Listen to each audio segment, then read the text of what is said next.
Layering sounds can make or break your productions. Too little and you have a boring track. Too much and everything is cluttered. But I'm going to show you how I approach layering sound and how you can radically improve in your own productions by layering sounds with purpose and intention. I'm not going to just talk about it, I'm going to show you very real examples in the DAW. But one of the biggest reasons producers struggle with knowing how to layer is they don't have a framework for the purpose of layering. When I'm layering sounds, I'm not throwing things in just because. I'm not randomly choosing sounds just hoping that it'll work. And if that's you, then you definitely need to watch this video. I'm a big believer in intentionality and purpose. When you do something, have a reason for doing it. And when it comes to layering sounds, there are very real reasons why you would want to layer a sound and very real reasons why you would not want to layer sounds as well. With layering, there are two primary purposes when adding additional sounds to another sound. And these are what I call the 2 C's of layering. And when you know this and apply it, you'll be able to layer sounds without as much guesswork. So what are the 2 C's of layering? Complementing and contrasting. Complementing means layering similar sounds that will work with another sound to add something the other sound is lacking. This might be layering 2 bass sounds together where one bass sound has a ton of low end that handles the sub range and another bass sound that has more bite and punch that's going to cut through the mix.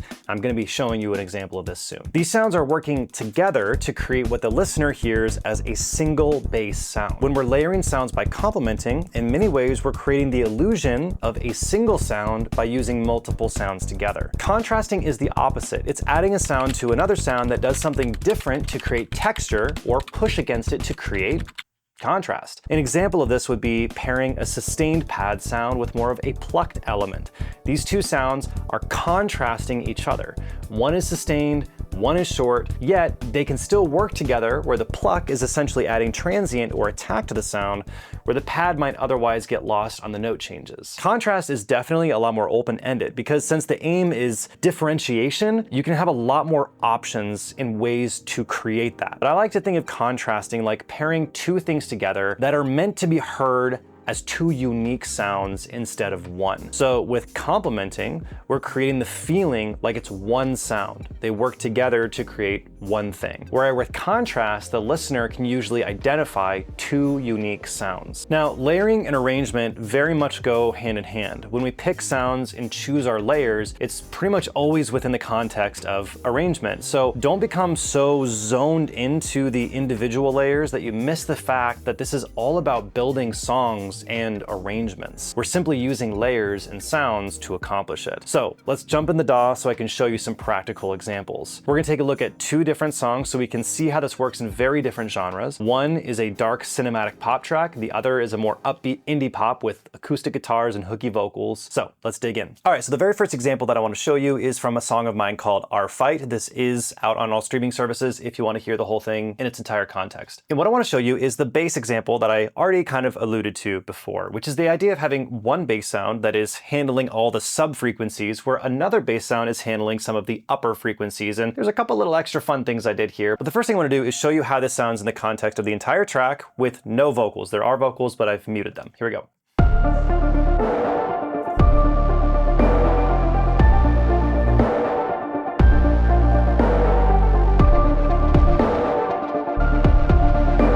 So obviously we've got this really cool vibe going on. This is verse 2. But what I want to show you specifically is how I'm utilizing 2 separate layers of bass to create the total vibe that we're doing here. The first is this sub 37 bass, which is my analog synth here. As you're going to hear, this is a simple sine wave bass.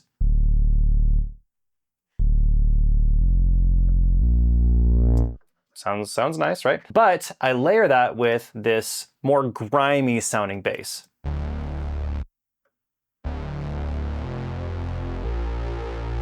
All right, so in this case, it's very easy for producers to have an example like this where they have their bass sound and they're like, man, I got a lot of those sub frequencies, but I really want my bass to cut through. And then what they start doing is they start reaching for EQ. They're like, I'm gonna boost the highs of this bass, right? And they're gonna take this bass right here,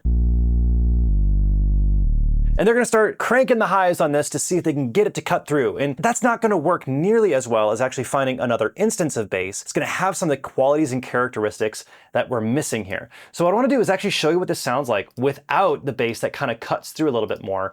So you can hear in the context of the track, how does this sound?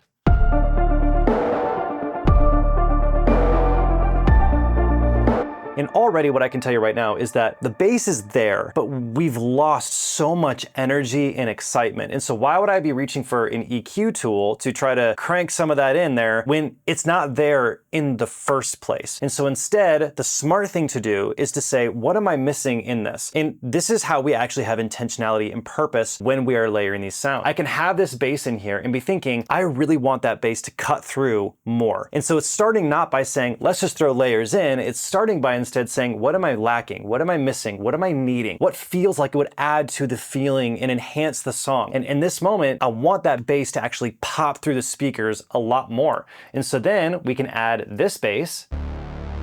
Now listen to what happens when we throw this one in.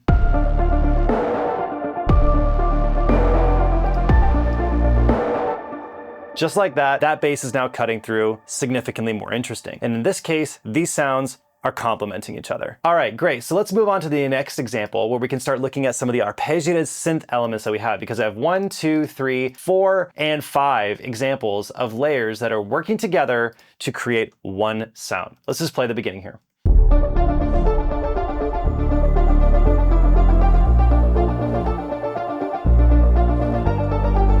So what we have here is actually this vibe. Okay, so that's the main kind of idea that we have going on. But if we just have that, it sounds something like this.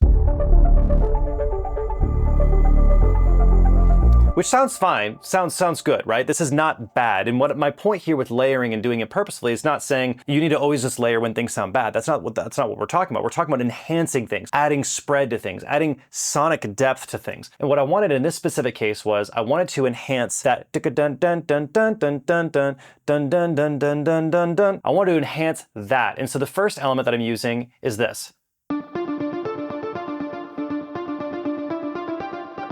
So you put these together and listen.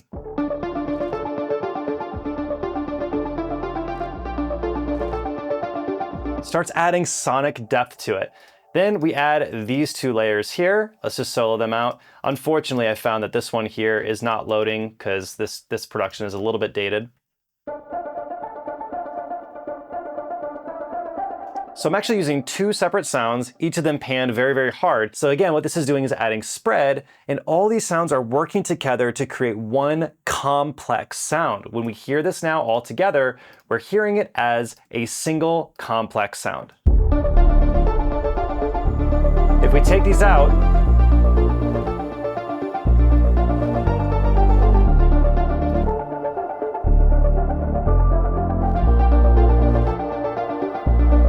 so the main point here is that when we take things out and we start listening to how does it sound if I don't have this thing, we're like, whoa, like that sounds quite a bit different. And this is one of the ways that you can really tell if your layering is purposeful and intentional. If you take elements out and you really can't tell the difference, that tells me that you're not making intentional decisions. And I can't tell you the number of times I've had students of ours where we look at the layers they have and they got 3 layers of something and they literally sound identical. Like the layers are no different from each other. And when you take one out or put one in, it sounds no different. It's like, what's even the point of adding these layers? All you're doing is making it harder for yourself when you try to mix this later. Now, what I want to do really quickly is show you how we actually utilize contrast within the context of layering on this specific song, and then we'll look at the next song. What I want you to really pay attention to is this element right here on the chorus.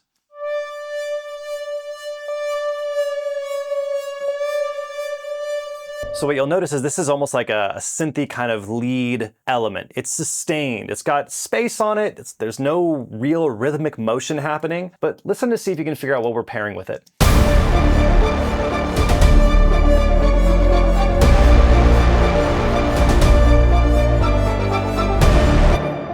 Hopefully what you noticed is that we actually have something else doing a very similar thing with a lot of attack and rhythm, and that is happening in the strings.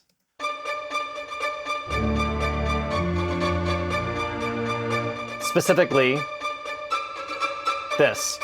You put these two things together and they are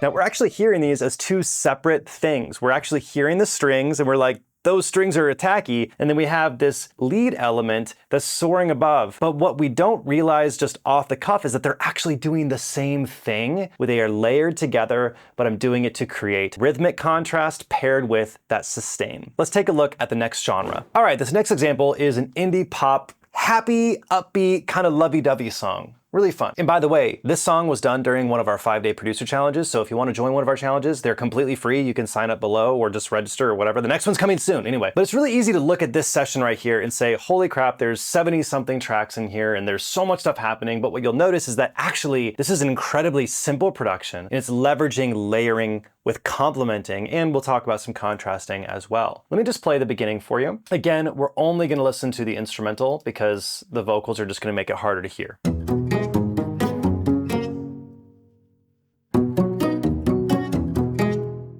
Okay, so that's the vibe right there. It's a really fun vibe. I'll just play a little bit of the chorus here.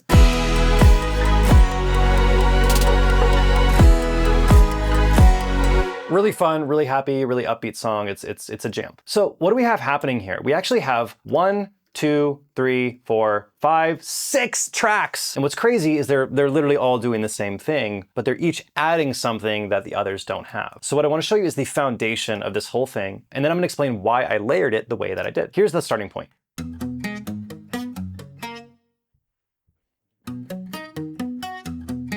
This really simple acoustic guitar pattern. This was recorded with a real guitar. And what I did is I layered this with a VST acoustic, because sometimes these VSTs, these virtual acoustic guitars, can add a little bit of depth that I might otherwise not capture with the actual instrument, but the actual instrument is going to create all the realism.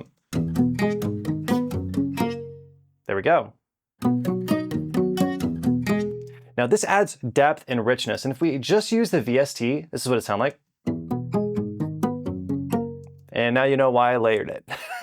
But what you'll notice is that this sounds relatively empty, even still, right now. It sounds like it didn't sound quite how it sounded before. And so what I did is I layered all of this stuff in here.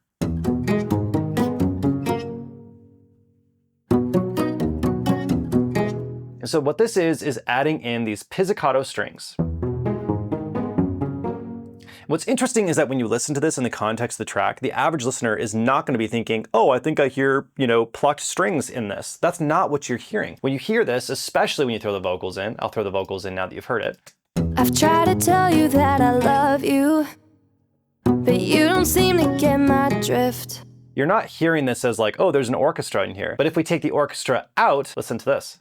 I've tried to tell you that I love you, but you don't seem to get my drift. Let's put it back in now. I feel a certain way about you, but it seems to go over your head. Boom. So there you go. These are complementing each other and creating extra depth and richness and the sonic characteristics that we otherwise would not have. All right, so let's actually talk a little bit about how I leverage contrast in the context of this track, and then we'll talk about one more instance of complementing. And the contrast really starts in the very next section. And do I really have to spell it out, spell it out? And if I tell you, will you still be down, still be down? Now, the way I'm contrasting in this specific case is not having two things working together doing the same thing to contrast, but I'm now actually using some of the things that we've already developed to then create another layer on top of what's happening. And this is why what I said earlier, which is arrangement, is directly tied into this, because we can actually use the contrast component in the context of the entire arrangement. And so what we have going on here is this element right here,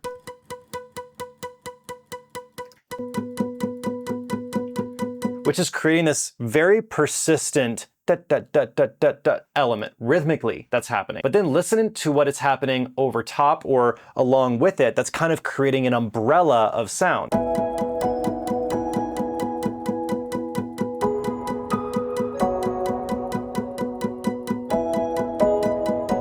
Right? So I have these keyboard elements playing these chords. And where it gets really fun and interesting is that I can then contrast that by creating some of the other guitar elements using the same exact chords, adding rhythmic complexity to it, which happens with this.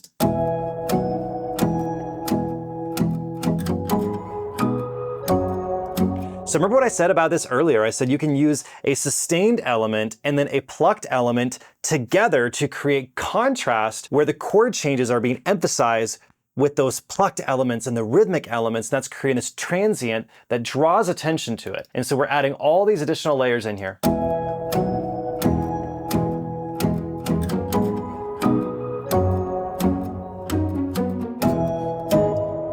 But what's interesting is that while this sounds cool, it doesn't sound like it has quite enough motion, quite enough energy pushing it forward, which is why it was so necessary to have this other part that I've already talked about.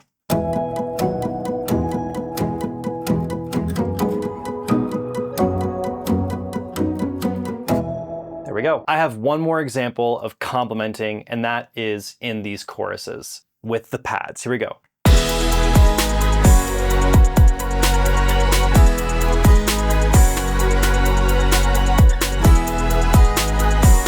Okay, so what we have here is quite a lot of just big chords to leave a lot of room for the vocals. There's not as much happening melodically or counter melody wise. It's just big chords, right? So how are we accomplishing all these chords? Well, here's what's happening chords wise, and I just want to make sure that I have everything going on at the same time here. Here we go.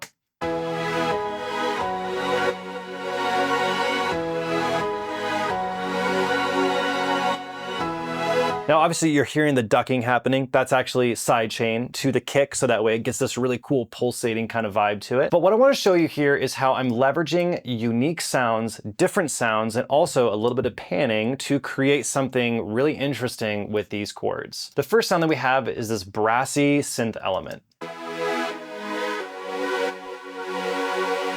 Now, while this sounds good, this is not sounding full and quite as rich as what we have in the end. So then I added another element here, which would be this. So I wanted to create a little bit of a organ type vibe to it. And notice how the color of this sound, and when I say color, I'm really talking timbre. I'm not actually talking about the blue color of the track. You'll notice that the timbre of the sound has a completely different kind of characteristic, but it actually blends quite well when you pair it with this brassy synth.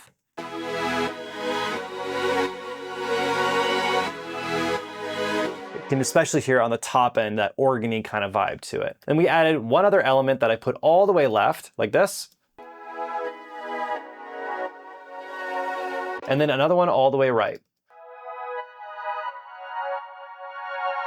And these sound, again, quite different from one another, but you put them together.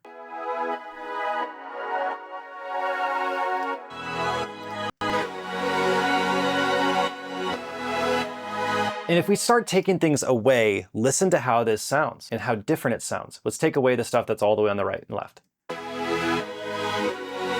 Start putting it back in.